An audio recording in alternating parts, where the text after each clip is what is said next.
Hi Bailiwickers!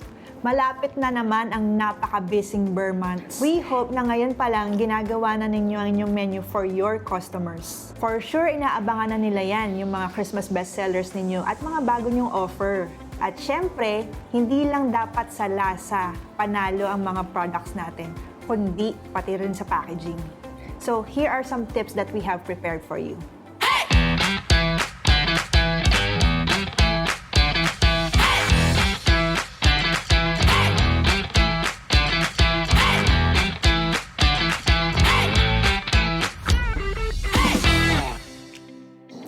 Your packaging affects not just your branding, but also the safety, freshness, and shelf life of your products.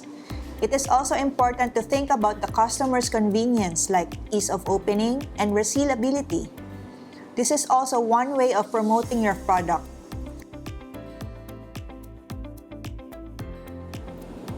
Different kinds of products need different kinds of packaging.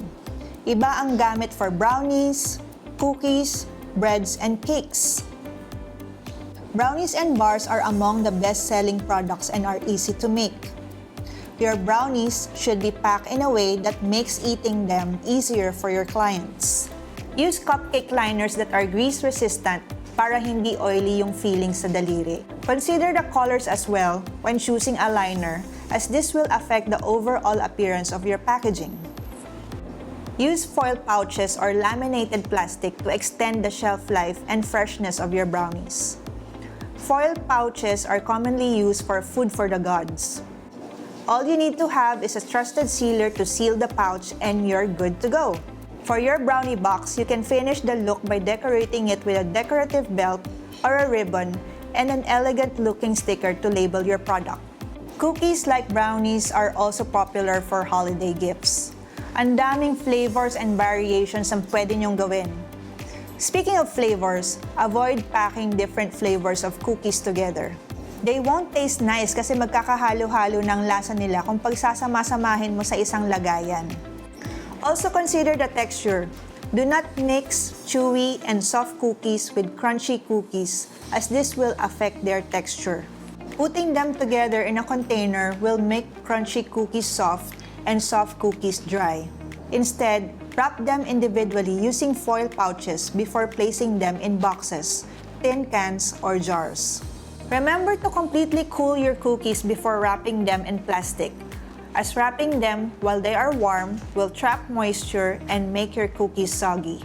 For breads, the usual packaging that we see are plastic bags or paper bags.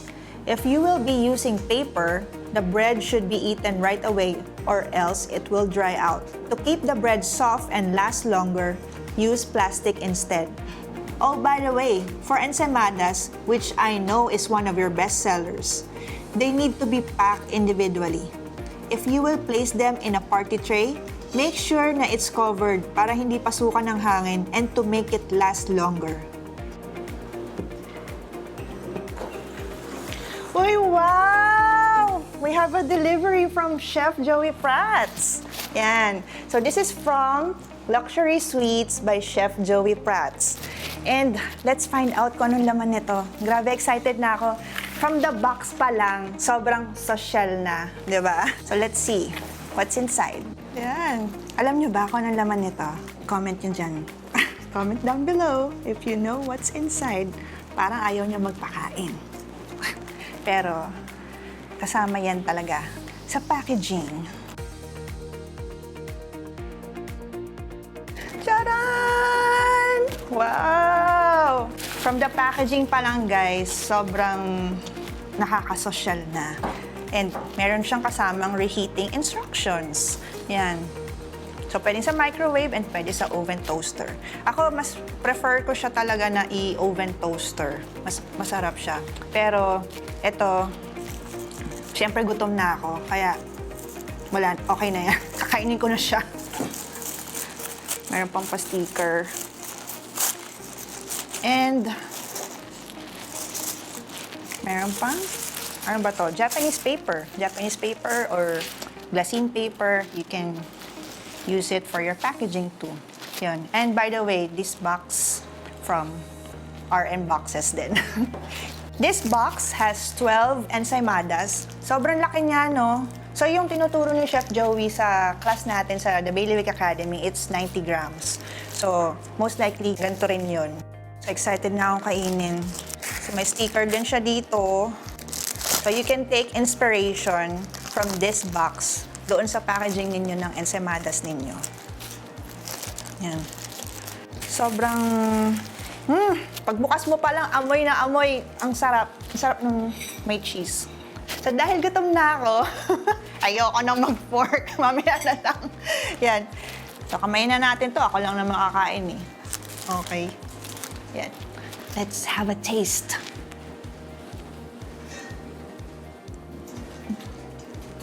Wow, ang sarap. Grabe. Sobrang melt in your mouth yung bread niya and also yung cheese. Naano ko, baka meron cheese sa ilong ko. Ayun. Pero anyways, ayun. So it has yung buttercream dito and then cheese on top. And then the bread. So I don't know kung merong filling, pero I don't think merong filling to. It's the classic ensaymadas. Sa class na tinuturo ni Chef Joey sa the Bailiwick Academy, there's 4 variants. So there's chorizo de balbao, ube, the classic ensaymadas, classic cheese, and parmesan. You're free to put any flavor that you want. Kasi meron nga kami mga students na ang dami nilang nagagawang flavors out of the basic recipe na pinrovide ni Chef Joey Pratt. So that's how versatile his class is. Enjoy ko muna to. Iinggitin ko muna kayo sa pagkain kasi gutom na ako. Yan. So if you're interested to learn too on how to make artisan ensaymadas, just go to our website. That's www.thebailiwickacademy.com. Last but not the least, cakes. In choosing your packaging for cakes, make sure to have some allowance. For example, a 9-inch pancake needs a 12-inch box to give room for the decorations and other stuff na kasama sa cake. You know what is best about cake boxes? You can add your personal touch to it by adding a custom message at the bottom of the box like this. The Bailiwick Academy, panilagay nila yung logo dito. Thank you so much, RM. Yan. So, if you have your own logo or if you have anything that you want to print on your boxes, this is the best option for you. Kasi hindi libo-libo yung minimum requirement dito sa when you do digital printing. Dati kasi nag-inquire ako, sabi ko gusto kong magpa-customize ng box. Tapos nalaman ko na grabe, thousands pala yung kailangan per size ang kailangan mong orderin. This is the best option para doon sa mga nagsisimula pa lang na sa kanilang business. So if you want to put your logo here, yan, pwede nyong ipalagay. With regards to the pricing of their items, I will just put a link in the description box below so that you will know and inquire with them kung how much yung mga yung digital printing nila.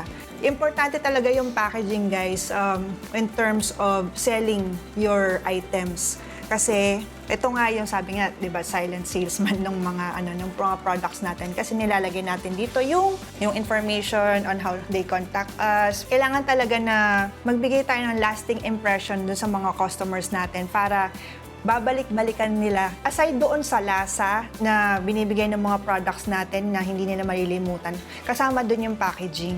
You have to give them kung ano yung nararapat sa kanila na ma-receive nila. Yun. So you have to be sensitive enough on what they think and what they feel on when they're going to receive the products from you. This is the perfect time for you to level up your customer's experience. Make a lasting impression. Consider what you want your clients to feel and think when they receive your products. Your imagination is the limit to what you can do. Play around and be creative. Until the next Tip Thursdays.